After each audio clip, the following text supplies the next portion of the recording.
میرا تعلق ایک دیہات سے ہے جہاں ہم لڑکیوں کو تعلیم حاصل کرنے کے زیادہ مواقع نہیں ملتے تھے، تاہم میں ان خوش قسمت لڑکیوں میں تھی جن پر دیہات میں بھی تعلیم کے دروازے بند نہیں کیے جاتے، کیونکہ میرے والد دولت مند تھے اور دولت والے ہوں گاؤں کے ہوں یا شہر کے، رسم و رواج بھول بھی جائیں تو کوئی ان پر انگلی اٹھانے کی جرات نہیں کر سکتا، اس لیے میں سکول جاتی تھی۔ ان دنوں ہمارے دیہات کے اکثر سکولوں میں لڑکے اور لڑکیاں ایک ساتھ پڑھتے تھے۔ ہمارے دیہات میں لڑکیوں کے لیے علیحدہ سکول نہیں تھا، لڑکے لڑکیاں ساتھ پڑھتے تھے۔ میرے ساتھ ایک لڑکا پڑھتا تھا۔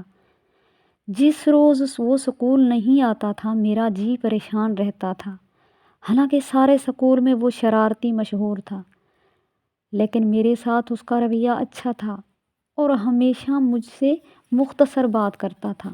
میڈل پاس کرنے کے بعد میں نے سکول چھوڑ دیا تو میرے گھر والوں نے میری شادی کا سوچا۔ ایک عمر رسیدہ مرد سے شادی طے کر دی کیونکہ وہ زمیندار تھا، بہت دولت مند تھا۔ ایک دن مجھے پتہ چلا کہ ہماری ہمسائی میری دوست کے گھر نذیر آیا ہوا تھا، وہی لڑکا۔ میری دوست فائزہ اس کے ماموں کی بیٹی تھی۔ میں برآمدے میں بیٹھ کر باہر دیکھ رہی تھی، ہمارے گھر کے سامنے سے وہ گزرا تو اس نے مجھے کہا، میں اپنی امی کو آپ کے گھر بھیجوں گا، تو میں بہت خوش ہوئی۔ 2 دن کے بعد اس کی امی ہمارے گھر آئی میرا رشتہ لینے، تو میرے ابو اور امی نے منع کر دیا۔ ہم دونوں تب بہت پریشان تھے۔ میں فائزہ کے پاس گئی اور اسے کہا، نذیر سے کہو ایک بار مجھے ضرور ملے۔ تو اس تک جیسے ہی میرا پیغام پہنچا وہ تو مجھ سے ملنے آ گیا۔ ہم دونوں باہر برآمدے میں بیٹھ کر باتیں کرنے لگے۔ میں نے ساری بات نذیر کو بتائی تو اس نے کہا، اب ہم بزرگوں کے خلاف تو نہیں جا سکتے، لیکن میں آپ سے سکول کے زمانے سے محبت کرتا تھا۔ ہم باتیں کر رہے تھے، اتنے میں امی آ گئیں۔ امی نے اسے تو کچھ نہیں کہا، مجھے جوتا اتار کر مارنے لگی۔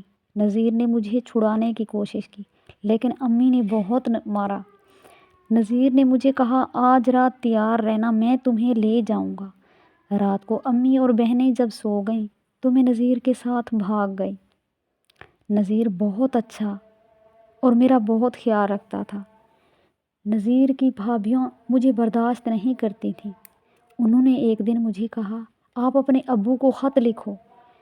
میں نے ان کی باتوں میں آ کر ابو کو خط لکھا۔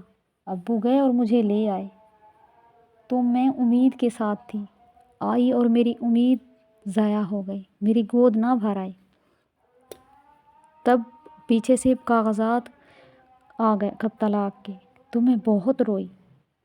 مجھے طلاق اس نے کیوں دی؟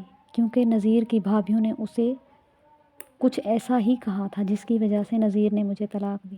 میں ایک بار نذیر سے ضرور پوچھوں گی، میں تو آپ کی وجہ سے آپ کے ساتھ بھاگ گئی تھی اور آپ نے بھی میرے ساتھ اس طرح کیا۔